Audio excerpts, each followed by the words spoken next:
dubbiin takka dubbii dirree dhawaati. Obboleettiin dhiyaasii gaafatti. Dubbiin dirree dhawaa dubbii irraanfatamtuu miti. Tarii qabbana dirree dhawaatu qabbana Jarmanii irraanfachiise malee dirree dhawaa magaalaa hunda caalaan deddeemaa ture. Inni dirree dhawaa gaafa biyya dhayne Somaalee Oromoo walitti buusaa turan. Akkasii miti. Dubbii Somaalee Oromoo lammiilee biyyaa wajjin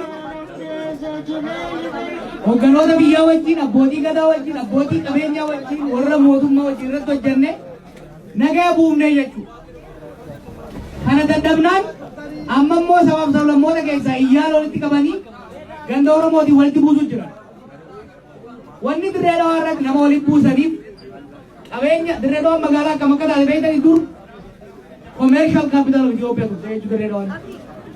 Dirree dhawaa maddii damii torba ajjeesanii ammallee saamaa jiraachuu barbaadan jechuudha. Akka namni dirree dhawaa jiru osoo walitti ka'u isaan saamuu barbaadan. Kanaaf ammallee amalli barbaachisu.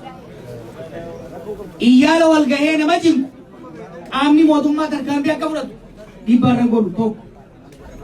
Qaama mootummaa iyyaala wajjin nama cinku keessattuu ka harma battaanyi jaansan fuudhanii takka leenjii seensisu akka diiguudha jechuudha. Saatanaa maal jettan duubaan warri jiru warra Finfinnee jiruu fi warra harma battanaa biyya san jiru. Sirriitti waan hin beekuun sirriitti hima. Iyyaalli kophaatti homaa godhaan jiru. Kanaaf dhimma dirree dhawaa waan irraanfannee miti. Dirreen dhawaa fanjii bal'asaa nuu kaayee deeme keessaa takka. Ifirratti osoo hin dhawasin suuta dhoofnee dirreen dhawaa lammatas deebitee akkasiin kaatu. Magaalaa jabtuu akka taatu irratti dalaguudha qabna.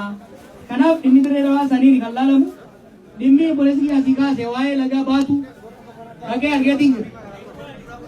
Mootummaan uummataan hin filamin ka ormaaf ergamu ka hojiin isii uummata tajaajiluu osoo hin ta'in garaa fi guuttachuu taatu akka baatuu san daleetii jechuudha. Akka baatuu kana daleetii. Kanaaf akka baatuu kanatti akka hin taaneef wanni godhamuu qabu uummanni baatuutis Oromiyaatis mootummaa isaa ta'u yoo filatan mootummaan haaraan gaafa dhaabatetti borumtaatti faabirikaan balfa uummatatti kan naqu hundinuu takka balfa sana akka dhaabu takka akka cufamu goonaa jechuudha Oromiyaa keessatti.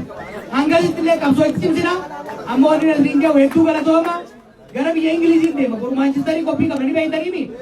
Xayyaarri nu jala ta'u waan deemuuf karaa nu banaa achitti illee nu eeganii kan booda immoo biyyatti waan deemnu kanaafuu hedduu galatooma osoo bal'inaan mari'anne hedduun gammada irra deebi'ee obsa isinarraa agarsiiftan. Naamusa isinarraa agarsiiftan. Dhugatti waan hedduu nama boonsu naamusni akkanaa jiraannan keessattuu ni beeytan baraan keessa yoo dadhabata. Kanaaf hedduu jabaannee deemna hedduu galatoomaa nagaan naa bula.